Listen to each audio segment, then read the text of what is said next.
I will now discuss life's mysteries, specifically as they regard to how I got here on Twitch, but also just um, you know, how Wicca Springs Eternal came to be.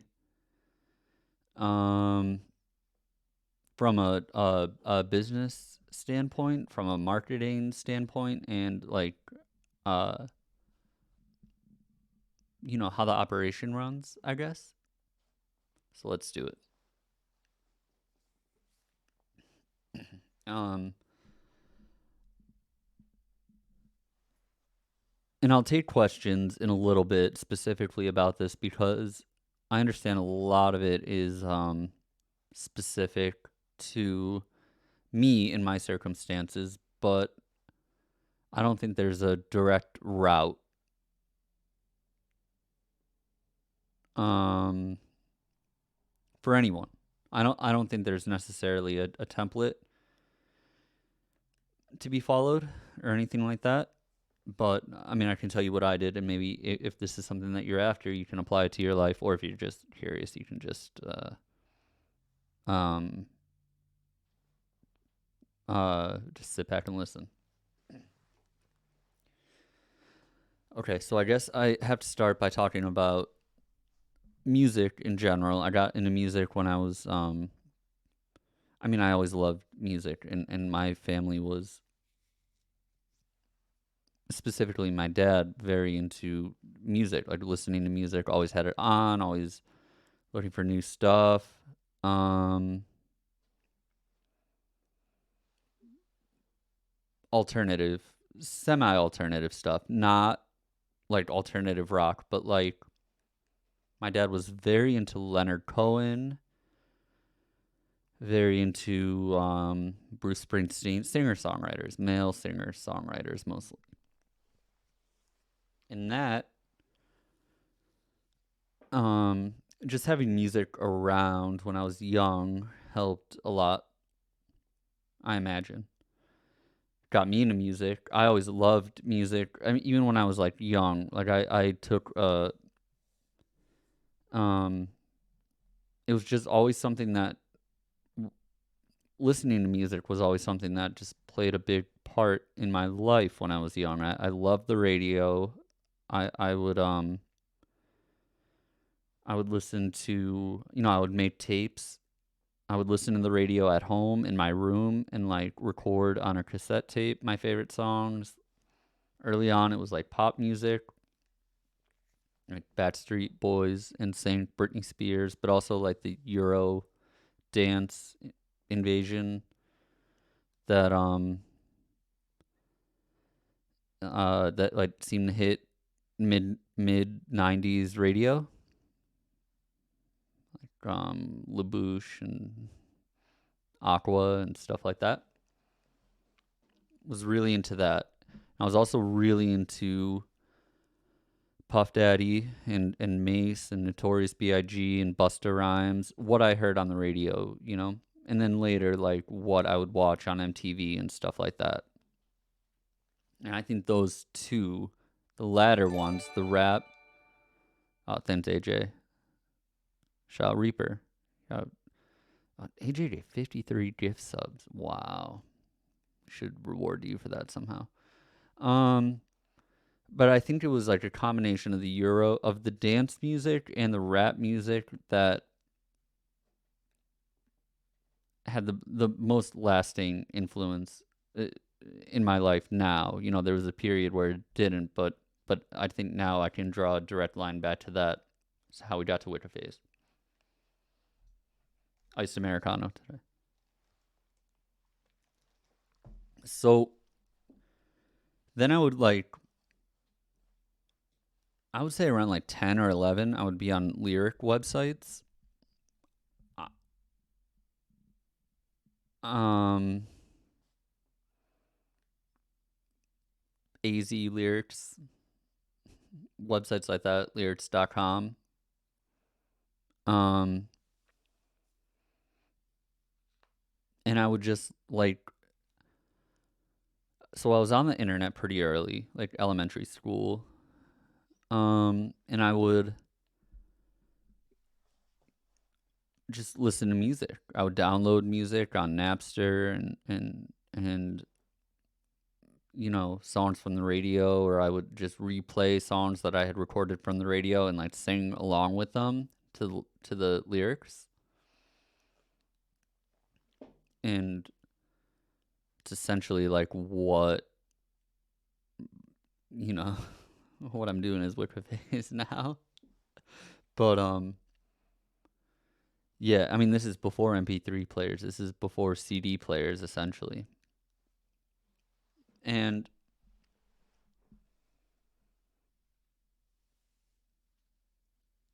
from there, around 10 or 11 or 12, probably 11 or 12, whenever you get to like middle school, like 6th grade, 7th grade, around then is when I began playing music. Well, yeah, it is. In 7th grade, I started piano lessons. 6th or 7th grade, I started piano lessons. Also, around that time, I was wrestling for school. I was on like a JV team in 6th grade, and then in 7th grade, I got bumped up to the high school team because they needed like a very light weight class, someone to be like in the 70-pound weight division. So I would be in wrestling. I would be at wrestling practice every day, and then 3 days a week go to piano lessons after that. Um, so I did that for a couple years, and then around 8th grade is when I started playing guitar, and I it was a gift, a Christmas gift from my parents, and it just seemed like the thing to do. Like my friends' older brothers, specifically like my friend Mike, who I've talked about him before. He actually texted me last night for the first time in a couple years. But his older brother Tom uh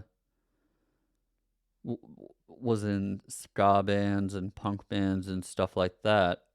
So like in 7th grade, I started going to shows around here too, seeing local bands like DIY shows, punk shows, and and then it just kind of went from there. I wanted to play guitar. I wanted to do that. There's not really a lane for like people who just want to be singers. You just like have to be asked by your friends to sing in a band, and that wasn't happening for me.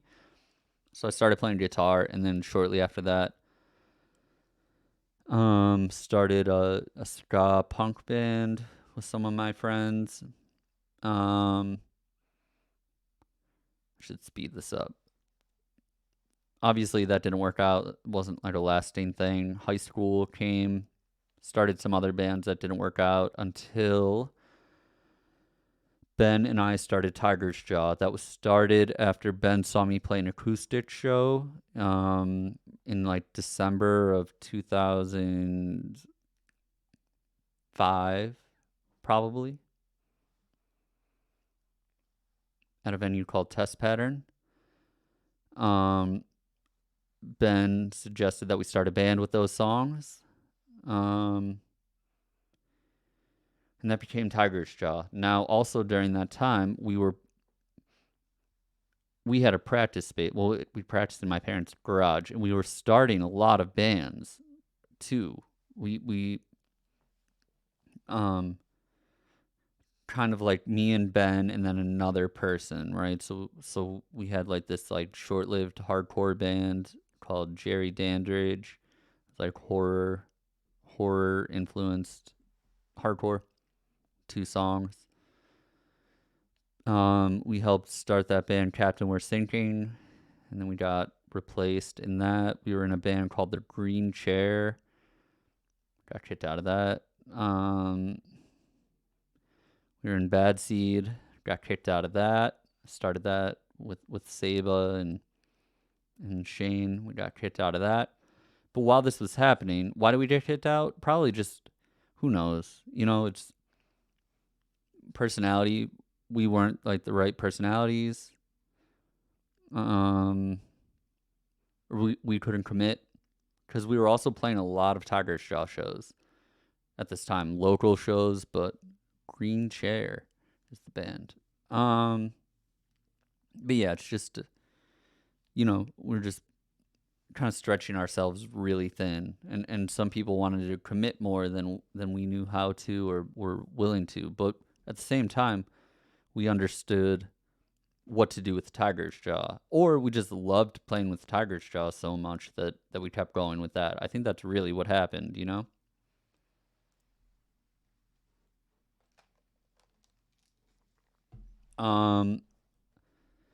So after high school I went to college. That at this point there was still no real plan for me. I had no plan. And I did not see music as a viable career path because I hadn't really known anyone who had done it yet at that point when I was like 17 or 18. So I went to college. What happened was I applied to a couple schools, and then I got accepted to Marywood University in Scranton, and they offered me a scholarship. And it was like big enough where my parents were like, "You need to go there, go there because you're so much of your tuition is covered and whatever. Like, you won't really have any debt or anything like that coming out of it. You can pay it off quick." So I did that, and I went to school for 4 years, college. Studied English with a history in a minor in history and a minor in writing. Again, no plans. And while this was happening, Tiger's Jaw was also writing. Two Worlds came out then. I think like Run for Cover signed Tiger's Jaw around then. But because I was in college, because Ben was going to college, everyone honestly was going to college. Brianna was still in high school, and then eventually like went to college. We could only tour and stuff in the summer and during winter break. So touring was never, even then we were never full-time touring or anything like that, you know? But yeah, so I was still in Tiger's Jaw at this point. After college, well, I had some jobs in college too. I interned at a different college, doing marketing, which eventually became my full-time job after college. And I also worked at a comic book store. And in high school, I worked at a warehouse, a vitamin supplement warehouse that my cousin's husband owned. And I don't really have much to say about that, except that, like, again, because it wasn't, I needed money. Say that. I needed money, spending money, whatever. You just need it. I had my own apartment, so I was working. We weren't, any money that the band made would have gone back into the band, right? So after college, I was working full time. This would have been 2011, 2012. I was working full time, doing marketing work, like social media and copywriting, and some other stuff. Mostly that. I managed some people. Um, and anytime we would have to tour, I would just use vacation time or things like that.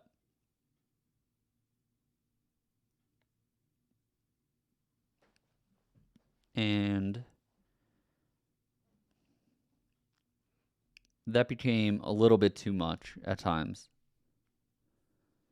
I started I had like a real job. I was like a salaried office worker here in Pennsylvania. And again, this kind of all just like fell into my lap a little bit, where like the college that gave me the biggest um what is it? Uh uh I just said it a second ago. Um they gave me the most money to go there. You know what I'm trying to say? I forget the name. Um and scholarship, thank you. Thanks, Rude Boy. So I got the biggest scholarship. Um it happened to be in Scranton, so I stayed here. And then right after that, the place I was interning for part time in Scranton offered me a job. So I did that. And I'm like 21, 22 at this time. And everyone else in Tigers Jaw was either in Scranton or Philadelphia or something like that. So we were kind of just on, doing the same thing, touring for 2 weeks in the summer, 1 week in the winter. I'd use my vacation time for that. My job knew that I was like playing music, but again, it wasn't like a serious money making thing. Although Tiger's job was definitely gaining momentum at the time. Uh, and then in 2013, I decided to leave Tiger's Jaw. Actually, in 2012, around 2011, 2012, I started doing my own music, which is now Wicca Phase. Other names included Bloodman and me using my own name, Adam McElwee. But it was just, I've talked about this before, but the pace of the band was a little too slow in terms of songwriting and getting together and recording and releasing new music. I wanted constant momentum, and I wanted, um, I don't know. Also, while I was working an office job, I didn't need to be working. I don't know about 40-hour work weeks. I don't think they're Mateus, I see you. I see you. I see you.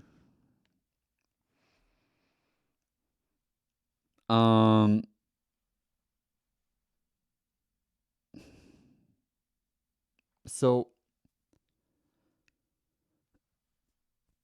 I was on the internet a lot because there wasn't 40 hours of work a week for me to do. So I was on Tumblr all the time. I was on Twitter all the time, mostly Tumblr though. Um, and I saw stuff, scenes developing or aesthetics being put forward.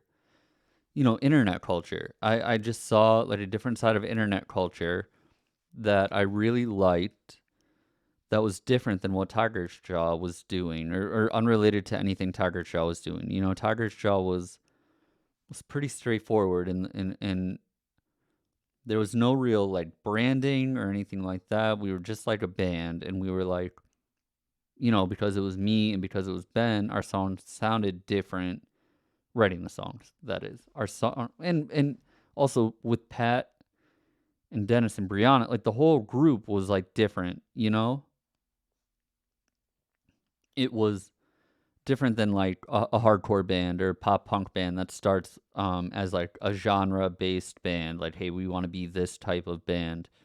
Tiger's Jaw never had that, really. We developed our own sound, but I've talked about it in a couple streams ago that like that wasn't really the goal. It just never worked out like that for Tiger's Jaw, and for the best. At least when I was in it, you know? And so I was on Tumblr all the time and started just, I don't know what you want to say. I don't know if you want to say that the stuff that was, you know, the cool imagery and stuff that I was into at the time started seeping into, you know, it was introduced to me around the same time that I was starting a solo project. So the two, you know, the one was informed by the other, or you can just say I co-opted this like internet aesthetic, um, and made it a part of the Wicca phase brand. You know, you can put in whatever light you want, but it was an honest thing where I was like, wow, here's a whole new world, a whole new way of branding, and a whole new, um, just different stuff. There, you know, it just blew open. It blew wide open my understanding of the world itself and what was possible with the internet, and how scenes could develop on the internet, and how artists can be birthed from memes or gifs or transparent PNGs. You know, that's what was happening. And because of that, you know, I found that more exciting than being in a band. The idea that you could run with that and create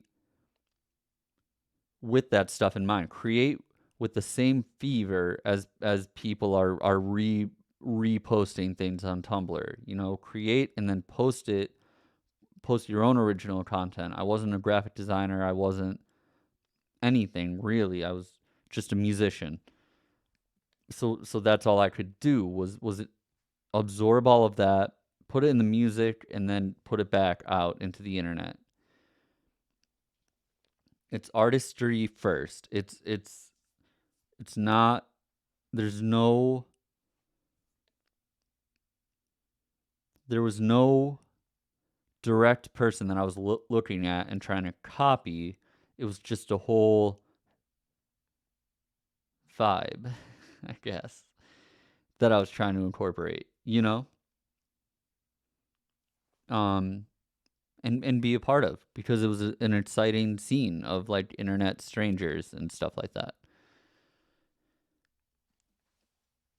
And you know, I'm sure Cold Heart would agree. That's where I met Cold Heart. That's how I know of Bones. That's how I know of you know, there was a couple people, some early collaborators that I had as Wicca Phase were just people that were following me on Tumblr because of the stuff I was reposting in addition to posting my own songs. So okay. Um I left Tiger's Jaw in 2013.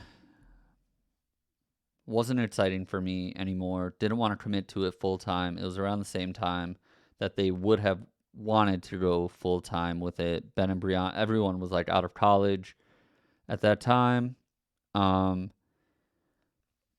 just wanted it. Just, you know, it was that was the line. You know, spring of 2013. It was either like we're doing this or we're not. And me, Pat, and Dennis decided we're not.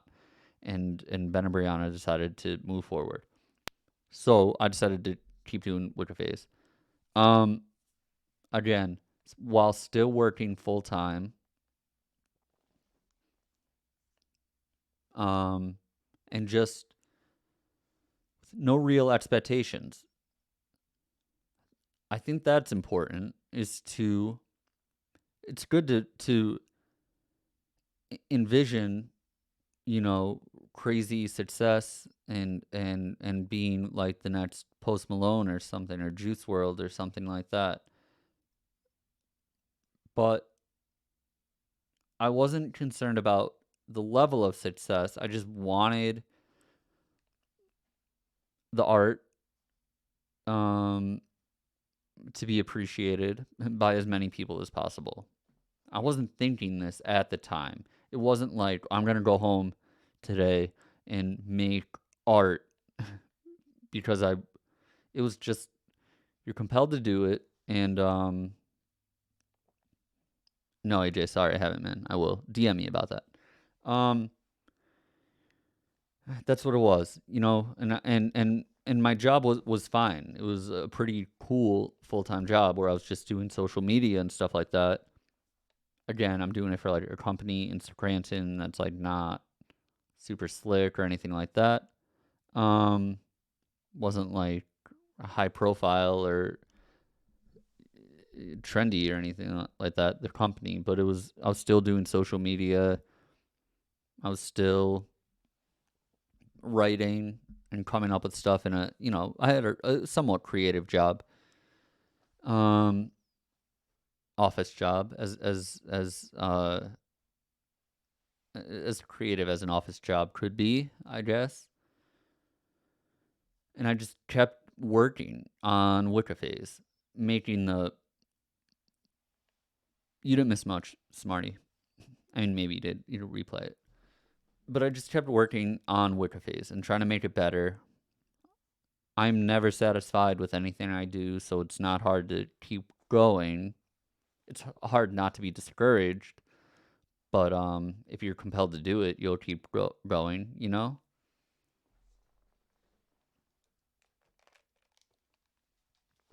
So that's what happened. Around this time, Gothboiclique started.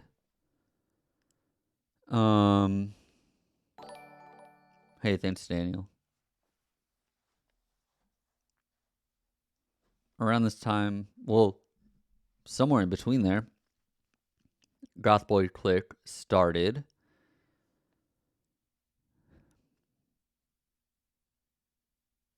And that was an internet thing. It was just trying to find peers. So your peers can. The main reason I was so excited about Gothboiclique and still am to this day is that it's a built-in network of producers and artists, uh, uh, uh, you know, rappers and stuff like that. I mean, Thrax House was like this too, but it's a built-in network where everyone's there to support each other in the group, right? So that's what Gothboiclique was, and instead of having to randomly like go out and find these people, constantly be just like cold calling producers or like emailing random producers, um, you have a built-in network, collaborators, features, stuff like that, endless beats, and you're helping each other out. So I feel like there's something really important to that. Um, and another part of that was that none of us were really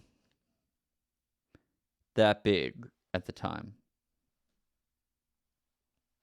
I would say that we're not really that big now either, but we were even less big.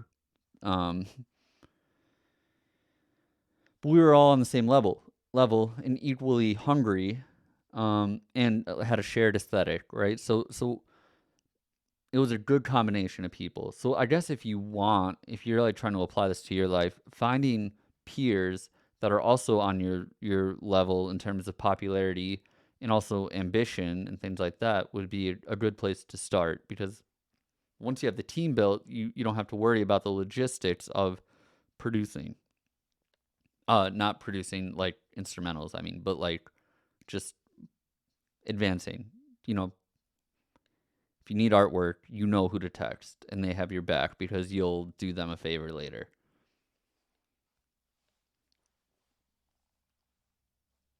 Also around this time, and even before Gothboiclique, I guess, I started working with Fantasy Camp a lot. Um, he had reached out to me. I was kind of using the Tiger's Jaw Twitter for my own personal um, betterment, career advancement. So I think Jonah hit me up through the Tiger's Jaw Twitter, saw that I was asking for beats on the Tiger's Jaw Twitter. And again, it was the same thing where now I had like a producer. Like, okay, this is someone that like I don't need to wait to hear back from about whether they want to work together and what, it just we just kind of established that we would work on music together. And obviously look how that worked out. Like, right? Still working with Jonah to this day. Yeah. And okay, so this is all happening. I'm still working full time. And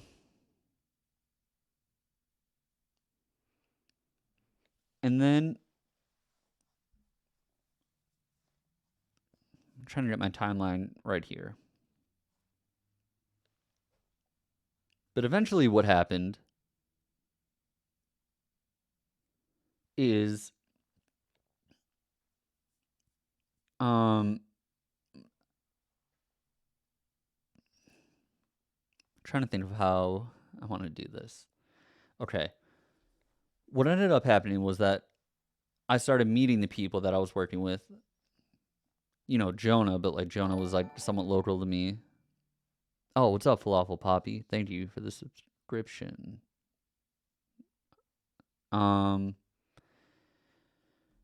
What happened was I started meeting up with the people that I was working with, aside from Jonah, who was local. I think it was Nick Blanco, maybe, or Yawns, or someone was booking a show in LA. And either I flew out for it again. So I'm working while this is happening. So I'm like saving money. I'm 24, 25, 26, saving money because I live in Scranton and it's not expensive to live there. Not trying to live above my means, not trying to like make it by moving to New York City or moving to LA. Never thought about that. I was like, this is internet music. I'm gonna keep it there and I can like you know, live comfortably in my like mid 20s because I have a full-time office job. That I like kept moving up in too. Kept getting like promotions and stuff, which is pretty funny. So that's what happened. And then started doing more of these fly out shows, taking more days off of work. Kind of became a problem a little bit in that I was running out of vacation days and didn't want to turn down opportunities for shows, but just made it work. Keep going. And then it was around, I guess it would be 2017, 2018 when Gus came into the picture. And this happened really fast. Okay, so I'm gonna try and do this in a respectful way, but also quickly. I had worked with other people that had helped elevate my notoriety, had kind of opened the doors for new audiences to reach me. Like I was always on the internet. So I was always networking and I was always like trying to figure out how to market myself and things like that. But also, so like that helped slowly gain a following. Kind of like what we're doing here, Kind of like what we're doing here. Small but dedicated fan base. But then every once in a while something would happen where like Bones would hit me up to do a song. and then that exposes you to a whole new audience. And then Corbin hit me up to do a song, and that's like another whole new audience, right? And then Gus came around, and it's so weird because when Gus came around, he wasn't the superstar that like we know him to be now, but like Lil Peep was getting popular, but quickly, right? Like really quickly, or seemingly quickly from the outside. I don't pay a ton of attention to. I try and stay in my own lane for the most part, so I'm not paying a ton of attention to people unless like Jonah hits me up about someone, or like NetArb hits me up about someone. Otherwise, I'm like doing my own thing. But when Gus, the way it happened with me was that Gus moved to LA and was hanging out with Horsehead and NetArb and like probably Nick Blanco. We'll throw him in there too. I just kept hearing about it. He's a new like friend to the friend group. There's like that always kept happening too, where like new people were just around all of a sudden.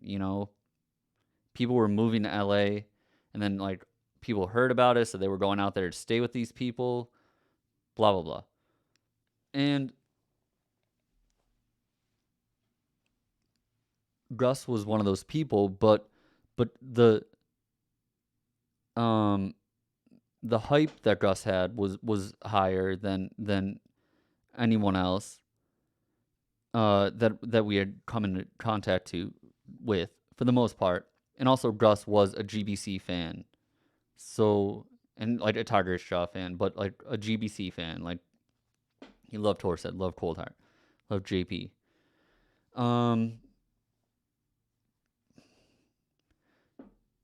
This is about 2016, 2017. And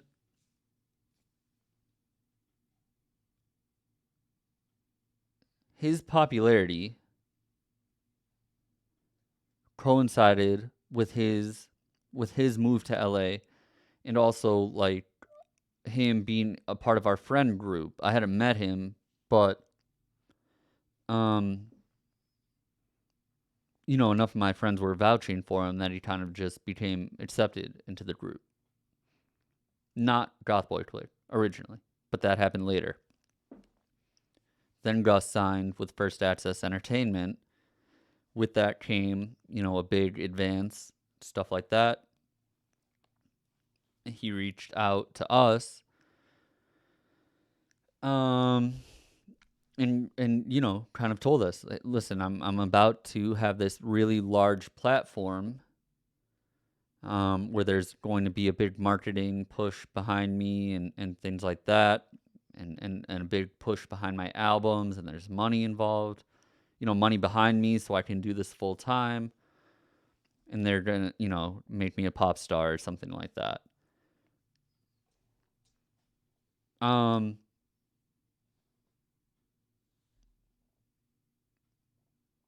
And it was right around then when Horsehead or Coldheart suggested that he join Gothboiclique.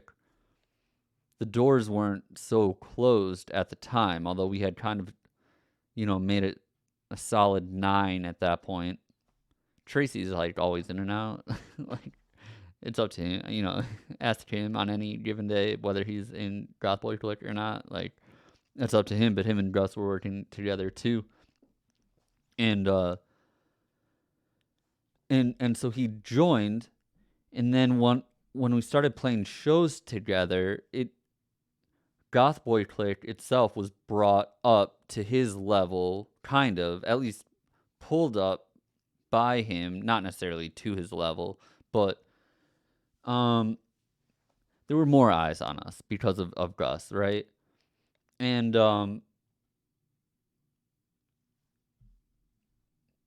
again, this is happening while I'm working full time. Keep that in mind. That's important. Um, and then we did the tour together, which was, oh man, I don't know.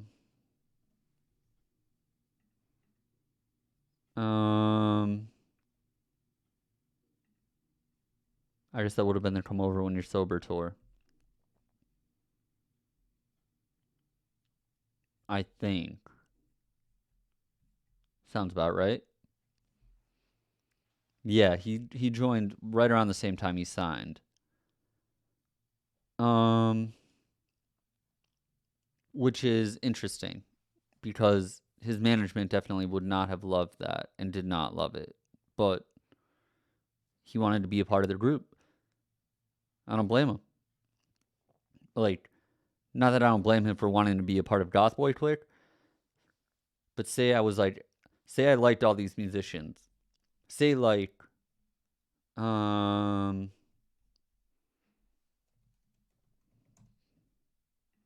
let me think. How can I put this? Um, say I signed with like Run for Cover or even someone bigger than them. Um, and then like the We Did It people wanted to hit me up. Uh, I wouldn't say no just because I signed, regardless of whether they, I'd be like, yeah, I'll work with you guys. And my label, whatever. It's just really strange how it happened. It wasn't really thought out that super well, but whatever. Yeah, I'm still with Run for Cover.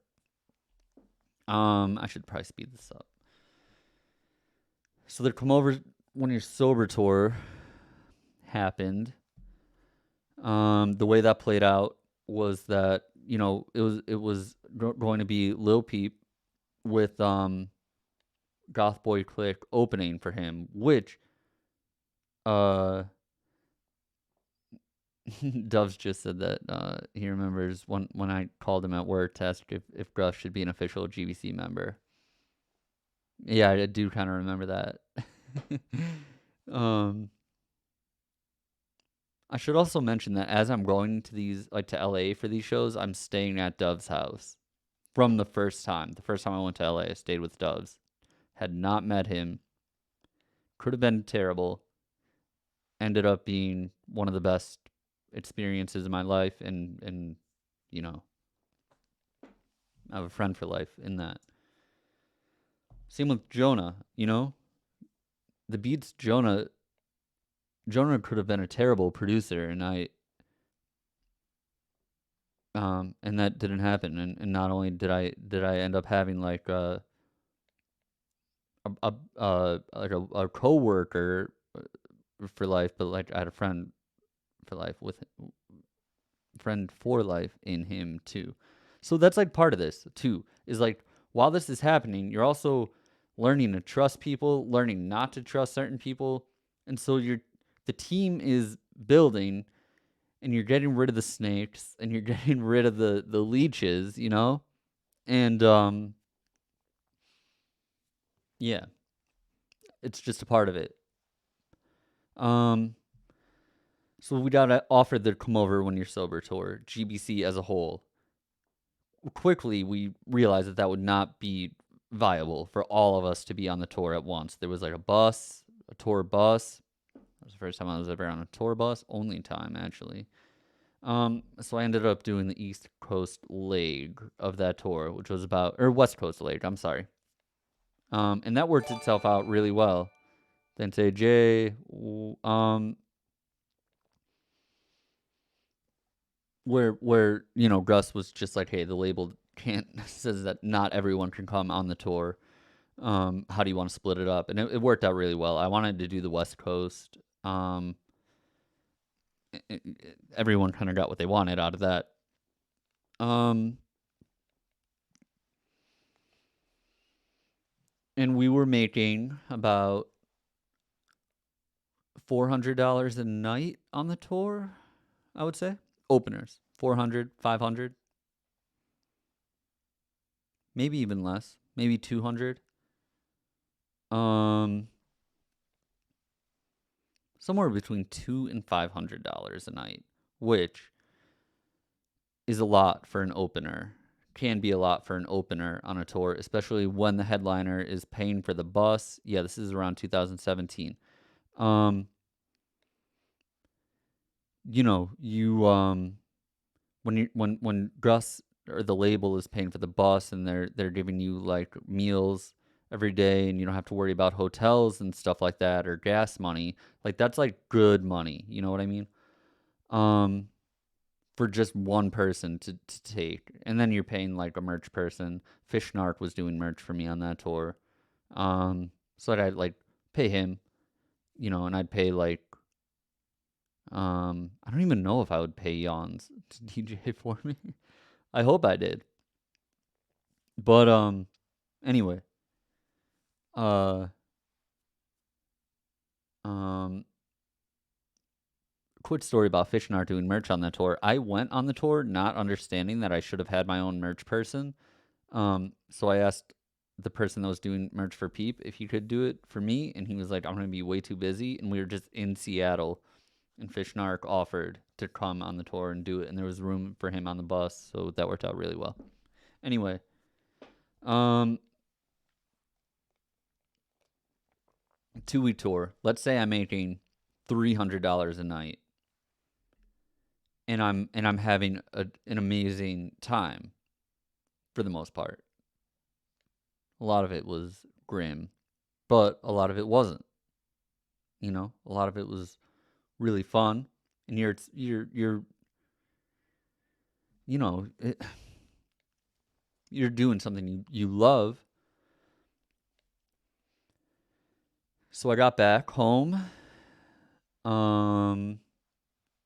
I would say immediately after I got home. Um, I met up uh with my friend Matt. GDP. GDP was a rapper that was signed to Run for Cover, but wasn't really rapping anymore. He was doing photography and some behind the scenes stuff in music and like art. Oh, is there an ad break? I'll stop.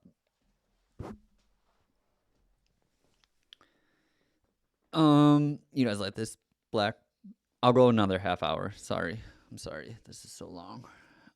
It's hard to explain all of life's mysteries uh in 60 minutes.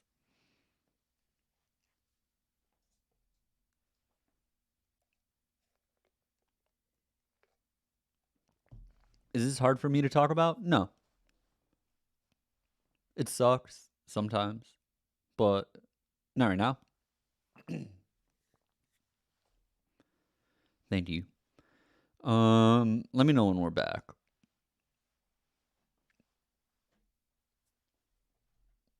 But it really isn't. It really isn't that hard for me to talk about. Yeah, I enjoyed emo night. All right, cool. We're back. All right, so here's what happened. I got home from the Come Over When You're Sober tour. Around that time, I was talking to. It might have even been before that. It had to have been a little bit before that. But GDP is a rapper that was signed to Run for Cover, who I was friends with from Tiger's Jaw days, offered to manage me. In the sense that he would see I'm working full time and then making music the rest of the time. So I'm not doing anything on the business side in terms of like setting up an LLC or a bank account for Wicca. This is all just like any money that I'm making is just like going into my bank account and I'm paying taxes on that and that's it, right? Oh, remind me to talk about merch. I'll make a note. But anyway, around this time, GDP started managing me. Now, I was not after a manager. The plan, I just needed someone to help me. because in Tiger's Jaw, you had Ben and you had Brianna and Dennis there to like handle decision making and stuff like that. You know what I mean? Um, Me and Pat, not so much. But Ben, Brianna, and Dennis doing the money and stuff like that. So I wasn't worried about that. Now all of a sudden I'm playing more shows. Um, I'm having to like field offers for shows and releases and features and things like that. And it's just me doing it, and that was never what I was good at. So I talked to GDP about this, and Matt, and he offered to help in a management position. You know, you don't know. Why did I say you know? I'm telling you this for the first time. Anyway, he offered to help from a management position. And what that meant basically was helping answer emails, helping strategize, helping plan better. So it wasn't just all of this stuff constantly happening in the moment. You know, there would be some thought behind it.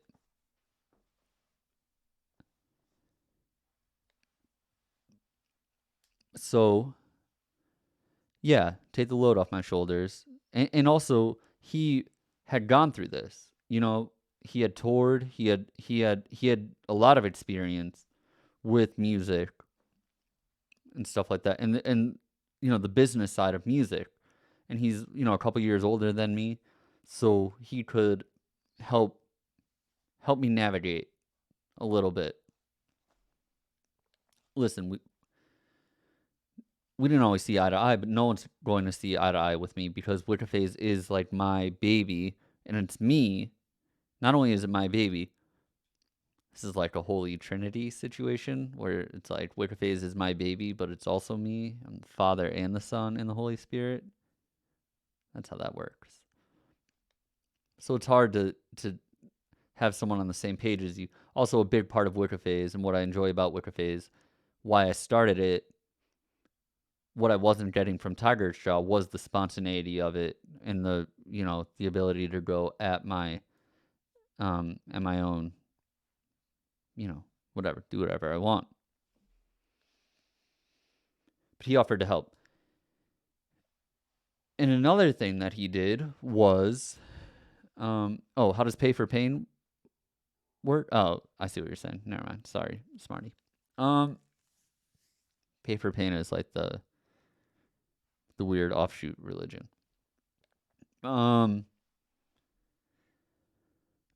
GDP also suggested that if I applied myself, if I committed to Wicca Phase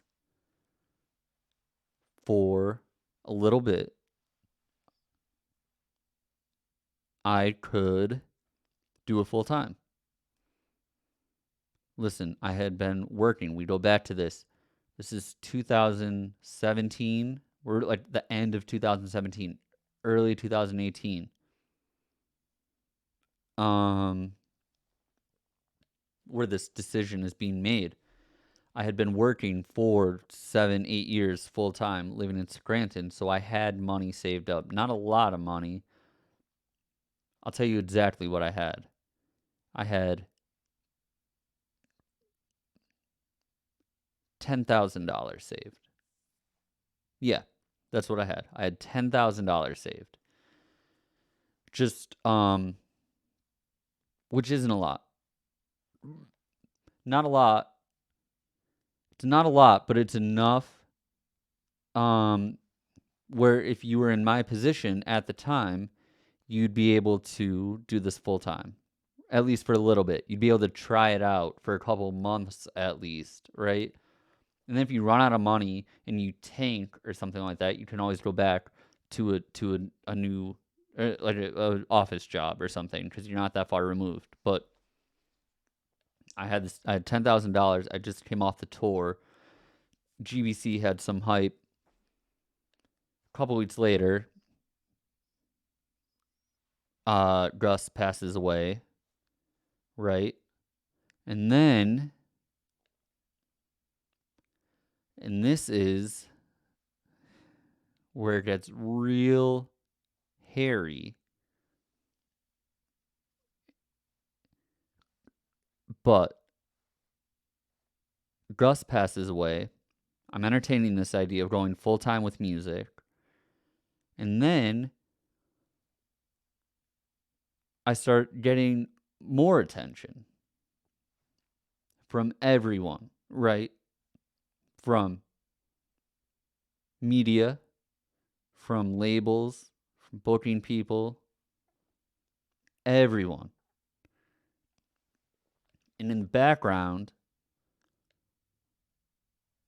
sometime in between me getting off that tour and me, sometime between that and me getting off the tour and Gus passing, Run for Cover sent a contract my way, right? So that contract is there. I'm hesitant to sign it because I didn't want to go right back to yeah, hey Jay, Humpert's trying to clamp. I hopped off the tour. I was on the first 2 weeks of that tour, so like, and it was like a month long. It was like a 2-month long tour or something, like a month and a half, 8-week tour, I think, 2 months. Okay, so Run for Cover sends me a contract. GDP is managing me. I get off the tour. Gus passes away. And then all these motherfuckers start coming into the picture. You know, there's no other way to say it. It's people who see the impact that Gus's passing had, realize, wow, this was this is someone that was a peer to Gus. We didn't realize how big Peep was, but now that we see how many people are affected by his death, we sure as hell get it and want some of that. So labels start reaching out and stuff like that.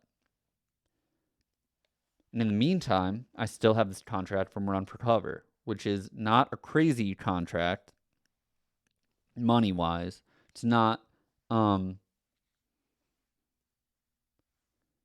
crazy, but it's also very reasonable. And what I mean by that is that the way contracts work generally is that you get offered X amount of money for X amount of albums. And the labels don't always have to put out those albums. But if you sign that contract, you do, and they want an album from you, you give it to them.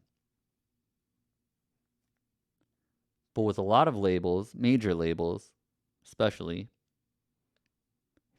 say your first album sucks or tanks, let's say tanks, because sucks is subjective. Let's say it tanks, they're not going to want to put out another album right away or in a couple years. They're going to sit on that contract. And say your advance was $1 million. Say they said, if you sign with us, we will give you $1 million for your first album. And then after that, we'll give you $1 million, 1.5 million for your second album. And then $5 million. Sorry, I was reading the word money. $5 million for your third album. That sounds great. That sounds like $7.5 million for 3 albums. But if your first album tanks and it only makes $200,000, $100,000, that label's not going to give you that $1.5 million for your next album. In fact, they're going to wait until you make all that money back. Then you're in debt to them, essentially. Your brand is in debt, technically, to them. I didn't get that far with labels. And when we were talking about when they were offering me deals, there weren't specific amounts. There was specific plans capitalizing off of Gus's passing, things like that, rebranding, etc. Deleting all my Instagram posts. This is what they wanted me to do. Some of them. This is what some of them wanted me to do. Shorten my name to just Wicca Phase. Understandable. That was a big thing. They wanted to. Okay, see, they were after me too because throughout this time, while I was working, whatever, I had built somewhat organically. A lot of it is because I was in Tiger's Jaw, but I had also built a fan base organically in the sense that there was no big label push behind me, no big marketing push to introduce me to people. I just like accumulated 50,000 followers on my own. They wanted me to delete all my Instagram posts, all my tweets, so that the follower count would still be there. And, when I changed my name and put out my first post or my first song, quote unquote, first song or, whatever, it would look like all of a sudden I had 50,000 followers, right? Aaron, I need to listen to that Krayshawn podcast. And while this is happening, Run for Cover, there's a very reasonable contract from Run for Cover.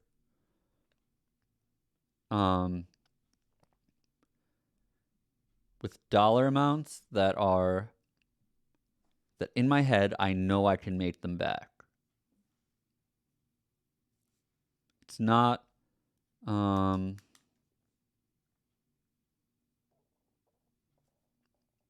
can I put this? It's not a ton of money per album, but it's not really about that. Because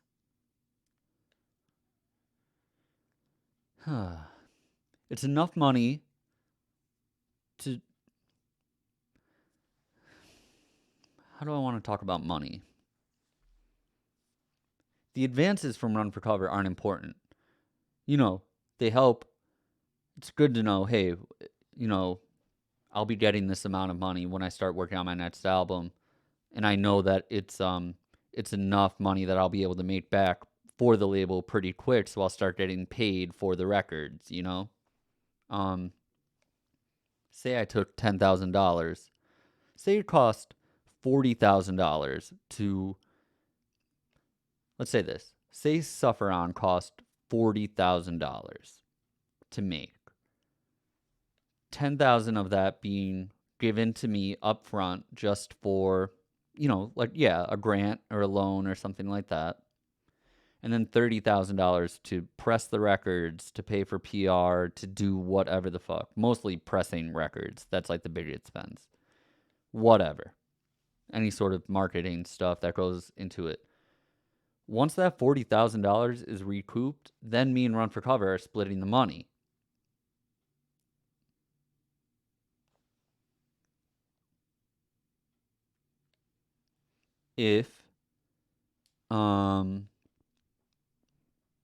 If it does not make that money back, you're lucky that you signed with reasonable people who aren't going to come chasing you for that money or freeze your contract or anything like that. And that's why I signed with Run for Cover. And when I signed with Run for Cover, I realized now I have a little bit of label money coming in, and I'm going to be working full-time on an album. I'm doing pretty well off merch. I did pretty well on this tour. If I can do this full-time, even if I could do this full-time and make half of what I was making working an office job, it wouldn't have been much. It would have been like $25,000 a year, $30,000 a year or something. But I'd rather be a full-time musician for $30,000 a year than only be able to give a couple hours a day to music. I'd rather do it full time and see if I can grow it. And that's what happened. So I quit my job in January of 2018 with a 2-year. I told myself I would do it for 2 years. I would do music full time for 2 years. Um and then reassess. Quickly, let me talk about merch. I waited a really long time to relatively long time between starting Wicca Phase and releasing merchandise. And it was just I just didn't want to, I don't know. I didn't really think Wicca Phase was big enough to be selling merch at the time when I started selling merch, but Cold Heart made that True Love shirt. He made like a bootleg version of it. And people were like, oh, thanks, AJ. Welcome T Rat 3. He he made that shirt. And people were hitting him up, being like, "Where did you get that Wicca Phase shirt?" Blah blah blah. So I printed 30 of them or something, and then they sold out eventually. Pretty quickly, but they sold out. But it was a modest number. I don't know what year this would have been. 2015, 2016. And then I just gradually scaled up the merch operation. I I have to stop saying but I would maybe release 2 different t-shirt designs and only 30 of each of them, and then or I would release one shirt and get 50 made of them or 100 made of them. Not 100 at the time, just like 50. And you keep growing that. You see how it goes. If people keep wanting it, you keep making it. And I'm saving this money and putting it back into Wicca Phase. I'm buying beats from Keyboard Kid or just putting the money back into merchandise or whatever. And then by 2018,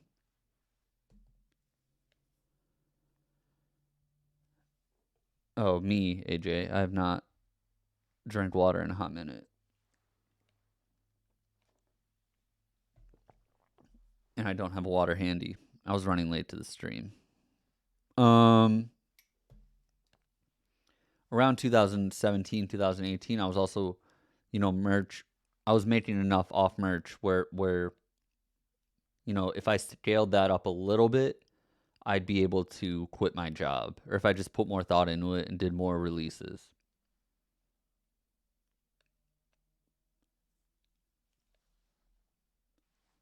Now, the last piece of this puzzle, we have the label, we have the manager.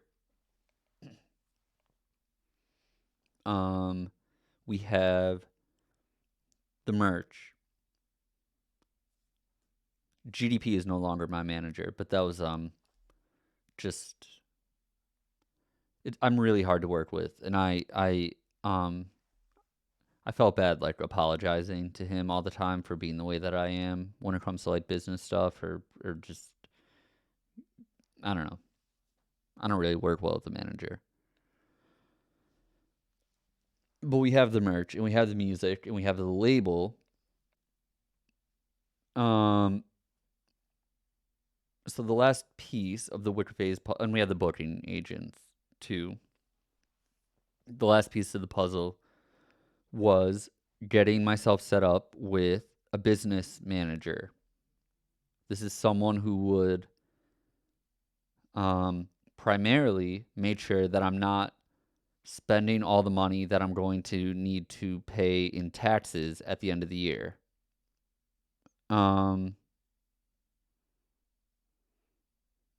So I don't know how I met them. probably through Run for Cover or maybe my booking people. Might have been Run for Cover. I started working with a company called the Level Group.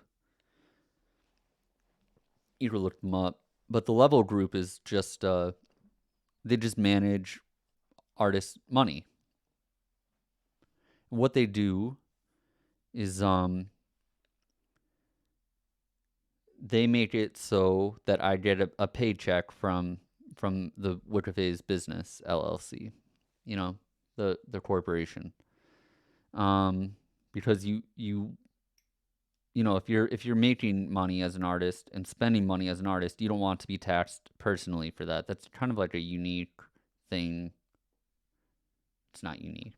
Everyone does it, but Level does that. Also, like, I'm paying people, like I would pay Jonah to DJ for me. I'm paying graphic designers, paying producers. I have songs with other people that they need to get paid out for, but I'm collecting the money because it's through my DistroKid. I can't be doing that. So,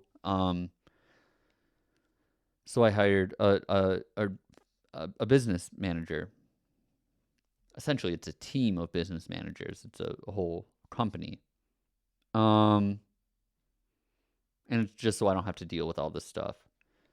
Now, they are my biggest expense. I pay them a percent of all of my income, and I also pay them a monthly fee. But it's worth it. Because when it came time to, let me think, buy my house, how would I couldn't even begin to explain to a bank how much money I made last year or the year before. Like, I would have no idea how to explain that or how to prove that I'm making money to get like a mortgage loan. Level takes care of all of that. Also, if there's any time when I want to, you know, splurge on like a really expensive graphic designer or something like that, I check with them to make sure that I can afford it, so I'm not, you know, fucking myself at the end of the day. So that's really important. Again, they're a really big expense, but I assume that most artists have them if they don't want, you know, if they're not great at handling their own money. And I'm not. I'll spend all my money. I'm okay with my money, but it helps to have a team of people encouraging me not to spend it and make it instead. So I had a 2-year plan, 2018 to 2020. I'd release Suffer On, I'd release some other music, and then see where I'm at. And if I'm making more money than I was off music in 2020 than I was in 2018, I'd probably keep going. Or if I fell off massively, I'd probably start going back to working a job. And that didn't happen. You know, momentum kept going. I toured a little bit more. And it's pretty much where we are today. I'm working on my second album with Run for Cover now.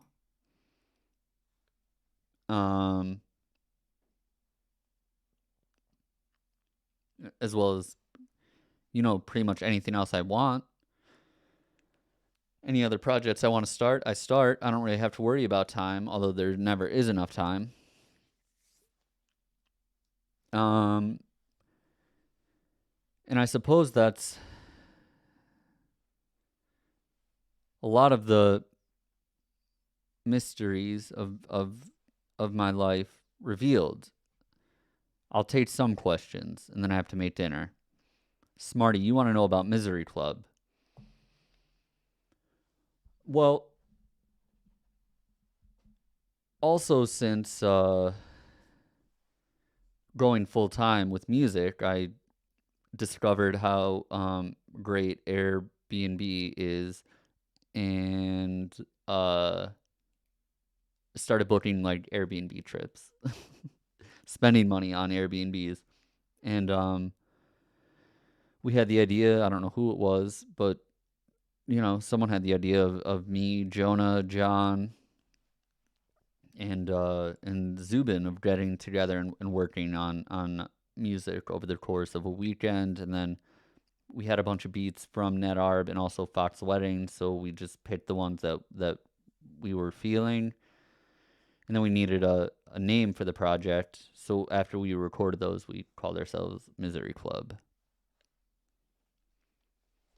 Sufferon is the first Wicca Phase album in the sense that it's just the first one. See, it's not really. It's the first proper release, but um uh but it's not. Hell version is the, or I'm sorry, Feb 13 is the first Wicca Phase album, but like Stuff Around is the first official one in the sense that it's the first one as a polished artist signed to a label with a PR push and a vinyl pressing. Secret Boy is like, I know that had vinyl pressing too, but Secret Boy was still just it was more of a mixtape type thing. It wasn't really intended to be anything more than just like a digital release. Mm-hmm.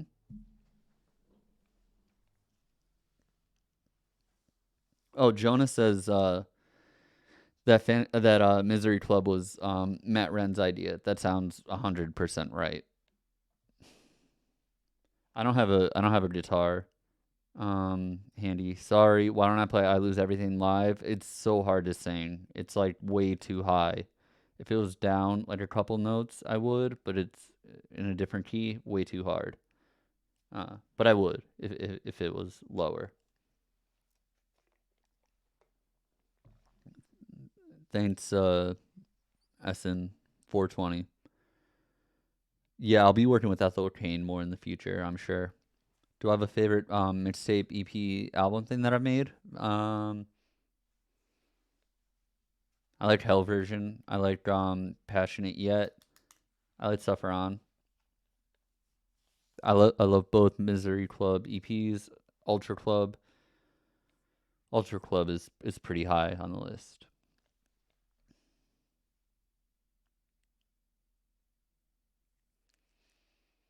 Um, would I ever release more acoustic versions of my songs? Yeah, definitely. What's my favorite song to perform live? Probably Rest Now. That's a good one. Contact is fun too. I like Contact. Um, Danny, I have been enjoying these streams. It's so weird. I can't believe how much I love Twitch streaming. I can't believe it. I was telling my mom today. She was like, "What do you do?" And I'm like, "It's just like me and like 100 of my people, and they just listen to me talk, and I interact with them." You know, I love Twitch streaming. It's so fun. I really can't believe that. Yeah. Did I watch Twitch? And I no, I did not watch Twitch before. This was encouraged by Run for Cover, and they were right that it would be a good thing to do. Um, but listen, I have to go. I really have to. I have to make dinner and do laundry and just get my life together. So thank you so much. Oh, Doves, thanks for sticking around, man. Really. Well, I'll find a way to get you on video here if you want. We can shoot you like from the back so you don't have to show your face. I am making some sort of stir fry. And no, I don't still do jujitsu. There's not enough time.